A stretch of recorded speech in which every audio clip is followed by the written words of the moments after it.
디카페인 커피, 정말 카페인이 없을까? 디카페인 커피는 우리가 흔히 카페인 없는 커피라고 부르지만 놀랍게도 카페인은 0mg이 아니라고 해요. 즉 일반 아메리카노 카페인은 95mg이지만 디카페인 커피에도 평균 2에서 5mg의 카페인이 있다고 합니다. 양은 적지만 흔적처럼 남아있는 카페인, 바로 그게 디카페인입니다. 대부분 사람에게는 이 정도 수치는 잠을 방해할 정도는 아니지만 카페인에 민감한 사람이라면 2잔, 3잔 마시다 보면 어느 순간 깨닫게 됩니다. 왜 잠이 안 오지? 그렇다면 디카페인의 의미는 무엇일까요? 정확한 표현은 이렇습니다. 카페인이 거의 없는 커피. 즉, 카페인을 피하려는 사람에게는 좋은 선택이고 늦은 밤 커피 향을 즐기고 싶을 때도 부담 덜어주는 방식입니다. 다만 카페인에 극도로 예민한 사람이라면 하루 한 잔 정도가 적당합니다. 여러 잔 마시면 결국 각성 모드가 켜질 수 있습니다. 사실 커피 속에 카페인이라는 성분이 처음으로 분리된 건 19세기로 거슬러 올라갑니다. 1820년대 독일의 화학자 프리들리프 페르디난트 룬게가 커피콩에서 카페인을 처음으로 분리했다는 기록이 있어요. 하지만 당시엔 카페인만 제거된 커피를 만들려는 상업적 시도는 아니었죠. 진짜 디카페인 커피가 상품으로 첫 선을 보인 건 20세기 초였습니다. 1903년 독일의 커피 상인 루트비히 로젤리우스는 해상 운송 중 바닷물에 젖은 커피콩을 우연히 맛보게 되었습니다.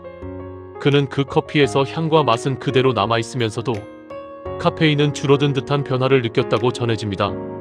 이 경험을 바탕으로 로젤리우스는 생두를 스팀 처리한 뒤 용매, 당시엔 벤젠 같은 화학물질을 사용해 카페인을 추출하는 공정을 개발했고 이것이 첫 상업적 디카페인 커피의 탄생으로 이어졌어요.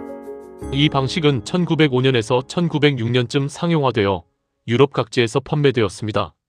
로젤리우스가 세운 회사는 카페하크였고 프랑스 등지에서는 브랜드명을 센카라는 이름으로 바꿔 출시되었어요.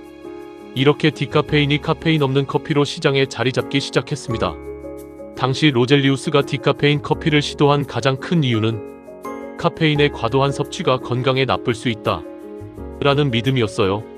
실제로 그는 자신의 아버지가 과도한 커피 소비 때문에 사망했다고 생각했고 커피의 맛은 주면서 카페인만 뺀 안전한 커피를 만들기로 결심했다고 합니다. 즉, 디카페인은 단순히 취향의 문제가 아니라 건강 또는 안정성에 대한 우려에서 탄생한 커피였죠. 그래서 당시엔 카페인은 피하고 싶지만 커피 향과 맛은 놓치고 싶지 않다라는 소비자의 요구와 기술적 도전이 맞물린 결과였습니다. 최초의 용매 벤젠 기반 방식 이후 시간이 흐르며 디카페인 공정도 발전했어요. 벤젠이나 다른 유기용매 대신 좀 더 안전하면서도 향미 손실이 적은 방법이 개발되었죠. 예를 들어 1930년대 무렵 스위스에서 출발한 물 기반 방식인 스위스 워터 프라세스는 화학 용매를 쓰지 않고도 카페인을 제거할 수 있어 향미를 지키면서 디카페인 커피를 만들 수 있는 보다 안전한 방법으로 꼽힙니다. 이후에도 기술은 발전을 계속해 오늘날엔 유기용매, 이산화탄소, 물을 이용한 방식 등 다양한 디카페인 공정이 존재하고 있습니다.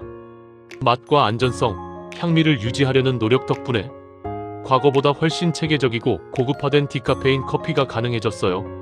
디카페인 커피의 시작은 카페인 과다 섭취로 인한 건강 우려, 카페인 제거 커피 개발이라는 실용적이고 건강 중심의 동기였고 그 결과 우리는 커피 향미는 그대로, 자극은 줄인 커피라는 새로운 선택지를 얻게 되었습니다. 오늘날에도 디카페인은 늦은 밤 수면이 걱정되는 사람, 카페인 민감성 때문에 일반 커피를 피하는 사람, 또는 단순히 커피 맛과 향을 즐기고 싶은 사람에게 현명한 타협 지점이 되어줍니다. 세계적으로 디카페인 커피 기술은 1900년대 초에 이미 시작되었지만 한국에서는 디카페인 커피라는 개념이 본격적으로 주목받기 시작한 건 훨씬 뒤였습니다. 국내에서 대표적 커피 브랜드 스타벅스 코리아가 공식적으로 디카페인 메뉴를 내놓기 시작한 건 2017년이었죠.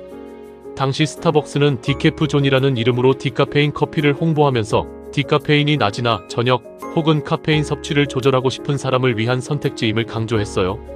이것이 계기가 되어 언제든 안전하게 커피를 즐기자라는 디카페인 시장이 한국에도 서서히 자리 잡기 시작했습니다. 2020년대 들어 건강이나 수면, 생활 리듬 등을 중시하는 라이프 스타일 경향, 이른바 건강함 속의 즐거움 트렌드 덕분에 디카페인 커피 수요가 크게 증가하고 있어요. 수입 통계와 시장 동향을 보면 디카페인 생두 및 원두의 수입량이 매년 증가하고 있고 로스팅된 디카페인 커피나 디카페인 아메리카노 등의 매출도 크게 뛰었다는 보고가 있죠. 2025년 현재 디카페인은 카페인 줄인 커피를 찾는 사람들의 주요 선택지로 완전히 자리 잡았고 일부 커피 판매 통계를 보면 전체 커피 소비의 약 10분의 1이 디카페인이라는 수치가 나오기도 합니다. 즉, 디카페인은 단순한 틈새 시장이 아니라 한국 커피 문화 속에 정착한 하나의 일상 옵션이 된 셈이죠.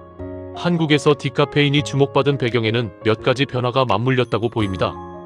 과거처럼 커피는 각성용 기호품이라기보다 커피는 맛과 향 즐거움으로 인식이 바뀌었어요.